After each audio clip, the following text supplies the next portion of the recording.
Hi friends, அஸ்ஸலாமு அலைக்கும். Last time விலாகோட continuation தான். பொங்கலுக்கு சாம்பார் செஞ்சிருந்தோம் இல்லையா, அதே தான் லஞ்சுக்கும். இது வந்து ருமேசாஸ் கிச்சனுக்காக லஞ்சு ஷார்ட்ஸ் வீடியோ எடுத்துக்கிட்டு இருந்தேன். புதுசாக பார்க்குறதுக்காக சொல்கிறேன், நம்ம டெய்லியுமே லஞ்சு ஷார்ட்ஸ் வீடியோ போட்டுட்ருக்கோம். டிஸ்கிரிப்ஷன் லிங்க் கொடுக்குறேன், இன்ட்ரெஸ்ட் உள்ளவங்க போய் பாருங்கள். கேஸ் ஸ்டேனில் குக் பண்ண உடனேவே வேறு பாத்திரத்துக்கு மாற்றிடணும். நானுமே வீடியோ எடுத்து முடிச்சுட்டு உடனே மாற்றிடுவேன். அன்றைக்கி லஞ்சுக்கு சாம்பார், பீன்ஸ் பொரியல், கருவாடு ஃப்ரை, அப்பளம் தான். சாப்பிட்டு முடிச்சுட்டு ஈவினிங் வந்து அதிரச மிக்ஸ் எப்படி வந்திருக்குன்னு ட்ரை பண்ணிட்டு சொல்கிறேன்னு லாஸ்ட் மினிட் விலாக்லேயே சொல்லியிருப்பேன். அதுக்கு முன்னாடி இட்லிக்கு மாவு ஊற வச்சுருந்தேன். அதை அரைச்சிட்டு அதுக்கப்புறமா அதிரசம் மிக்ஸ் இந்த பேக்கை ஓப்பன் பண்ண உடனே நல்ல வாசனை வீடு ஃபுல்லாக.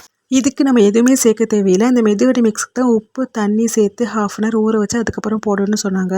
இது ரொம்ப ஈஸி தான். ஜஸ்ட் அந்த பேக்கை ஓப்பன் பண்ணி கொஞ்சம் மாவு எடுத்து உருண்டையாக்கி தட்டி மிதமான சூடுள்ள எண்ணெயில் போட்டு எடுத்து அவ்வளோதான்.